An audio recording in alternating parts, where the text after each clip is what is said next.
Hello and Assalamu alaikum. This is your English teacher and I hope you all are doing well. Welcome to my YouTube channel. तो आज के इस lecture में मैं आपकी खिदमत में क्लास 10 यूनिट नंबर 3 का जो है पार्ट 1 लेके हाज़िर हुई हूँ, जो कि एक पोम है. ठीक है, याद रहे कि हमारा जो पंजाबी एक्सेंट है इंग्लिश का, उसमें हम इसको पोएम कहते हैं, लेकिन जो इसकी करेक्ट प्रोनाउंसिएशन है वो पोम है या पोम आप कह सकते हैं. ठीक है, ये इसकी करेक्ट प्रोनाउंसिएशन है. तो चलिए टाइम वेस्ट किए बगैर इसको स्टार्ट करते हैं वीडियो को. तो आज का जो हमारा टॉपिक है वो है ट्राई अगेन. ठीक है, unit number 3 poem try again. Try again का मतलब होता है दोबारा से कोशिश करना. ठीक है, तो ये जो पोम लिखी गई थी ये एक्चुअली किंग ब्रूस पे लिखी गई थी. ठीक है, किंग ब्रूस जो था वो किंग था और वो बंदा काफ़ी दफ़ा हार चुका था एक्चुअली, और हारने के बाद वो अब किसी को फेस नहीं कर सकता था. वो जाके किसी गार में छुप गया था. ठीक है, तो गार में छुपने के बाद उसने वहाँ पे एक मकड़ी को देखा कि वो बार बार मकड़ी जो है वो उससे क्लाइम नहीं किया जा रहा था, चढ़ा नहीं जा रहा था ऊपर. तो वो बार बार अपनी मल्टीपल अटैम्प्ट्स के बावजूद जो है वो गिर रही थी. तो लेकिन वो उसने अपनी कोशिश जो है वो जारी रखी और आखिर एट द एंड जो है वो उसको वो सक्सेसफुल हो गई थी. तो उसको लेके वो बंदा जो है किंग ब्रूस बड़ा इंस्पायर हुआ था और फिर उसने अपनी सारी आर्मी को बुलाया और लास्ट अटैम्प्ट जो थी उसने बड़ी होप के साथ की और उसमें वो विनर था. ठीक है, तो यहाँ पे एक और चीज़ बताती चलूँ कि जो इस पोम का पोइट है वो है विलियम एडवर्ड हिक्सन. तो अभी इस टाइम वेस्ट किए बगैर हम इसकी ट्रांसलेशन जो है वो फर्स्ट स्टेंजा की तरफ चलते हैं. इसकी ट्रांसलेशन को पढ़ लेते हैं. चूँकि इसका थीम और समरी डिस्कस करने से पहले लाजमी है कि हम इसकी ट्रांसलेशन पढ़ लें. ट्रांसलेशन स्टार्ट करने से पहले मेरी आप लोगों से एक रिक्वेस्ट है कि काइंडली अपनी टेक्स्ट बुक जो है वो अपने पास लेके बैठें, ताकि मैं जो डिफ़िकल्ट वर्ड्स हैं, चूँकि वो मैं PDF पे मैंने नहीं लिखे होते, तो वो आप नोट कर सकें. ठीक है, तो स्टार्ट करते हैं. This is a lesson you should heed. Heed का मतलब होता है तवज्जो देना. ये वो सबक है जिसकी तरफ आपको तवज्जो देनी चाहिए. ट्राई अगेन कि दोबारा कोशिश करो. If at first you doesn't succeed, अगर शुरू में आपको कामयाबी ना मिले, ट्राई अगेन दोबारा कोशिश करें. Then your courage should appear. Courage का मतलब होता है हौसला, हिम्मत. शुड अपीयर का मतलब शुड, चूँकि आपको पता है, आप लोग पढ़ चुके हैं, शुड एक मॉडल वर्ब है और किसी भी काम को सजेस्ट करने के लिए यूज़ किया जाता है. अपीयर का मतलब होता है ज़ाहिर होना. ठीक है, तो फिर तुम्हारा हौसला सामने आना चाहिए. For if you will preserve का मतलब होता है मुस्तकिल मिजाज रहना, यानी कंटिन्यूसली हार्ड वर्क करते रहना. प्रिजर्व, क्योंकि अगर आप मुस्तकिल मिजाज रहे, यू विल कनक्योर नेवर फियर. कनक्योर का मतलब होता है फतह याब होना, गालिब आ जाना. ठीक है, नेवर फियर, फेयर का मतलब होता है खौफ. तो आप फतह याब होंगे, लिहाजा कभी ना डरो. ट्राई अगेन, दोबारा कोशिश करते रहना चाहिए. ठीक है, दोबारा कोशिश करें. अब चलते हैं सेकंड स्टेंजा की तरफ. ठीक है, सेकंड स्टेंजा में वंस और ट्वाइस, एक दफ़ा या दो दफ़ा. ट्वाइस का मतलब होता है दो दफ़ा. दो अगरचे, यू शुड फेल. एक दोबारा, अगरचे आपको नाकामी का, एक दफ़ा या दो दफ़ा अगरचे आपको नाकामी का सामना करना पड़ जाए. If you would at least prevail का मतलब होता है छा जाना, तो भी आखिरकार गालिब आप ही आओगे. ट्राई अगेन, दोबारा कोशिश करो. इफ़ वी स्ट्राइव का मतलब होता है कोशिश करना. If we strive, this is no disgrace. Disgrace का मतलब होता है ह्यूमिलेट, यानी इंसल्ट. ठीक है, अगर हम कोशिश करें तो ये ज़िल्लत की बात नहीं है, यानी इंसल्ट की बात नहीं है. Though we did not win the race, अगरचे हमने दौड़ नहीं जीती. What should you do in that case, तो आपको फिर इस सूरत में क्या करना चाहिए. Definitely try again. ठीक है, ट्राई अगेन, कोशिश दोबारा करनी चाहिए. अभी हम चलते हैं लास्ट स्टेंजा की तरफ. लास्ट स्टेंजा देखें. If you find your task is hard, find पाते हैं, टास्क काम, हार्ड मुश्किल. अगर आपको लगे कि आपका काम मुश्किल है, ट्राई अगेन, दोबारा कोशिश करें. Time will bring you your reward. Bring का मतलब होता है लाना, रिवार्ड का मतलब होता है सिला. वक्त आपको आपकी मेहनत का सिला देगा. ट्राई अगेन, दोबारा कोशिश करें. ठीक है, all that other folk can do, folk का मतलब होता है लोग, बाकी सब लोग जो कर सकते हैं, why with patience you should not you, patience का मतलब होता है सब्र, तो सब्र तहम्मुल का दामन थाम कर वो आप क्यों ना करें। Only keep this rule in view, सिर्फ इस असूल को जहन में रखना चाहिए। ट्राई अगेन, के दोबारा कोशिश करनी चाहिए। ठीक है, यहाँ पे हमारी पोम जो है उसके स्टेंजास की रीडिंग जो है वो कंप्लीट होती है। तो चलिए अब समरी की तरफ जाने से पहले अंडरस्टैंडिंग के लिए हमें जो है वो इसका थीम पढ़ लेना चाहिए। तो चलिए इसके थीम की तरफ चलते हैं। The message of this pome is universal, इस नज़म का जो पैगाम है वो यूनिवर्सल है, यानी आलमगीर है, सबके लिए है। द पोइट सेज़ दैट, शायर कहता है, व्हेन द वर्ड सेज़, जब दुनिया कहती है गिव अप, हार मान जाओ, होप विस्पर्स, तो जो उम्मीद है, विस्पर्स का मतलब होता है सरगोशी करना, तो जो उम्मीद है वो सरगोशी करती है। ट्राई इट वंस और मोर, कि एक दफ़ा और कोशिश की जाए।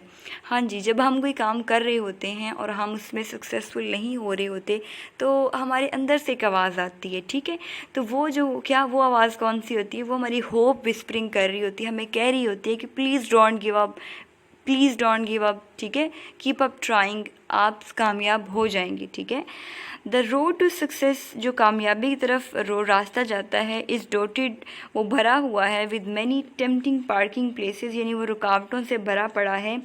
सो you should keep up trying again and again to cross this road, तो आपको इस रोड को क्रॉस करने के लिए कोशिश करते रहना चाहिए।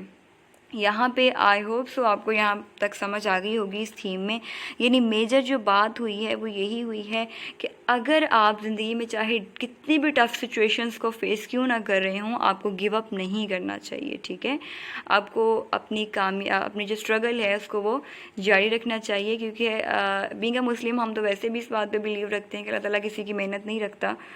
तो आपको जो है वो वैसे भी कामयाबी का ये असूल है कि आप वैसे तो भागें, अगर आप भाग नहीं सकते तो आप दौड़ें। ठीक है, अगर आप दौड़ भी नहीं सकते तो आप एटलीस्ट रेंगना ही शुरू कर दें, क्रॉलिंग स्टार्ट कर दें, अपनी मंजिल की तरफ जारी रहें, आपको कभी ना कभी कामयाबी ज़रूर मिल जाएगी। अच्छा, अभी इसी समरी को देख लेते हैं। In the pome try again, the poet gives us a universal message of try again and again. ये जो नज़म है हमारे पास ट्राई अगेन, इसमें शायर जो है वो हमें बार बार मेहनत करने का आलमगीर सबक देता है। The poet says that when the world says give up, hope whispers try again once more time. ठीक है, कहता है कि जब हमें सारी दुनिया कह रही हो कि आपने नहीं करना तो हार मान लो, गिव अप कर लो, तो अब हमें सरगोशी करती है। कौन सरगोशी करता है? उम्मीद सरगोशी करती है कि एक दफ़ा और कोशिश की जाए। इट ऑफन हैपन्स, ये अक्सर हो जाता है, that one loses heart after facing failure, के बाज़ लोग जो होते हैं वो अपना दिल छोटा कर जाते हैं या हार मान लेते हैं नाकामी के बाद। तो ऐसा नहीं होना चाहिए। ठीक है, once first time and start doing something else, तो उसके बाद हम क्या करते हैं, फेल होने के बाद हम कुछ और करना शुरू कर देते हैं, यानी हमारा मोटिव चेंज हो जाता है। The poet says that it's not a good attitude, कि ये एक अच्छा तर्ज अमल नहीं है, अच्छा रवैया नहीं है। The road to success is dotted with many tempting parking places. ठीक है, जो कामयाबी की तरफ रोड जाता है वो बहुत सारी रुकावटों से भरा पड़ा है। अगर आप कहें कि कामयाबी आपको प्लेट में रख के मिल जाएगी तो ऐसा नहीं होने वाला। कामयाबी के लिए आपको बहुत कंसिस्टेंट रहना पड़ता है, हार्ड वर्क करनी पड़ती है। ठीक है, आपको होपलेस नहीं होना चाहिए, होपफुल रहना चाहिए, तो ही आपको कामयाबी मिलती है। So you should keep up trying again and again, तो आपको कोशिश जारी रखनी चाहिए दोबारा दोबारा। टू क्रॉस दिस रोड, इस रोड को क्रॉस करने के लिए, यानी पार करने के लिए। We should have courage to face failure, हम में इतनी हिम्मत होनी चाहिए कि हम नाकामियों का सामना कर सकें। If we try again and remain consistent, अगर हम दोबारा कोशिश करें और मुस्तकिल मिजाज रहें इन आवर स्ट्रगल, अपनी कोशिशों में, and do not fair from failure, और नाकामी से खौफजदा ना हों, वी शिल श्योरली सक्सीड, तो हम लाजमी तौर पर कामयाब हो जाएंगे। We should keep this lesson in our mind that, हमें इस बात को अपने जहन में रखना चाहिए that there is no disgrace, कि इस बात में कोई ज़िल्लत नहीं है, कोई इंसल्ट नहीं है इन ट्राइंग वंस मोर, एक दफ़ा और कोशिश करने में। If we keep trying even after failure, अगर हम फिर भी अपनी कोशिश नाकाम होने के बाद भी जारी रखते हैं, and it is an honour not an insult, तो ये एक ऑनर की बात है, यानी एजाज़ी बात है, ये एक इंसल्ट की बात नहीं है। लास्ट पैराग्राफ की तरफ चलते हैं। इट ऑफन हैपन्स, ये अक्सर होता है, that we leave some tasks only because we find them difficult, हम अक्सर काम छोड़ देते हैं क्योंकि वो हमें मुश्किल लग रहे होते हैं। तो याद रखिएगा कि जो डिफ़िकल्ट, जितने टास्क डिफ़िकल्ट होते हैं उनका रिवार्ड भी उतना ही बड़ा होता है, ठीक है। तो ये सोच के कोई भी रास्ता मत छोड़ दें कि जो मेरी मेहनत है रायगा जाएगी, या ये रास्ता मुश्किल है तो मुझे ये चूज़ नहीं करना चाहिए, बल्कि आपको वही चूज़ करना चाहिए जो मुश्किल है, ठीक है। The poet advises us to otherwise, इसके जबकि जो पोइट है हमें इसके उल्ट जो है वो एडवाइस कर रहा है, इसके बरक्स एडवाइस कर रहा है। He advises us to keep working, वो हमें नसीहत कर रहा है कि हमें जो है वो हमें अपना काम जारी रखना चाहिए। On it until we succeed, तब तक जारी रखना चाहिए जब तक हमें कामयाबी नहीं मिल जाती। Failure gives us an experience, जो नाकामी है वो हमें एक लेसन देती है, एक तजर्बा देती है। This experience is useful in accomplishing such task, तो ये जो तजर्बा होता है ये हेल्प आउट करता है हमें। अकम्पलिश का मतलब होता है पूरा करना, इस तरह के जो काम है यानी उनको पूरा करने के लिए हमें जो है वो तजर्बा देता है। देखें, अगर हम एक दफ़ा एक काम करने में जो है वो नाकाम होते हैं तो याद रखिएगा कि वो जो नाकामी होती है आपको बहुत सारे लेसन्स दे जाती है। जब आप नेक्स्ट अटैम्प्ट में अपीयर होते हो तो आपको बहुत सारी बातों का पता चल जाता है, आपको अपने फ्लॉज का इल्म हो जाता है कि आपने लास्ट टाइम कौन सी मिस्टेक्स की थी और नेक्स्ट टाइम आपको मिस्टेक्स नहीं करनी। तो ये चीज़ भी जो है यानी पुराने जो एक्सपीरियंसेस हैं वो आपको अपना टास्क जो है वो अकम्प्लिश करने में बहुत सारा हेल्प आउट करते हैं, इसलिए भी आपको गिव अप नहीं करना चाहिए। रेफरिंग का मतलब होता है हवाला देना। referring to others who got success in their respective fields after facing repeated failures, the poet advises us to carry on working with patience and keep the rule of trying again in view, ठीक है। success will at last be ours, उसके बाद जो कामयाबी है वो हमारी है। ऐसे लोगों का हवाला देते हुए जिन्होंने मुतवातर मेहनत मिलने वाली नाकामियों के बाद अपने अपने मैदानों में कामयाबियां हासिल की हैं, शायर हमें नसीहत करता है कि हमें सब्र के साथ काम जारी रखना चाहिए और बार बार कोशिश के असूल को मद्देनज़र रखना चाहिए, और उसके बाद हमें एट द एंड जो कामयाबी है वो हमारे कदम चूमती है, ठीक है। यहाँ पे हमारा जो लेक्चर है वो एंड होता है। आई होप सो आपको समझ आ गई होगी। लास्ट रिमाइंडर ये है कि मेरा चैनल जो है उसको सब्सक्राइब करना मत भूलें, बेल आइकन को प्रेस करना मत भूलें ताकि मेरी आने वाली अपडेट्स आपको मिलती रहें, और वीडियोस को लाइक करना मत भूलें, ठीक है। Thank you so much, stay blessed, अल्लाह हाफिज़, मिलते हैं नेक्स्ट लेक्चर में।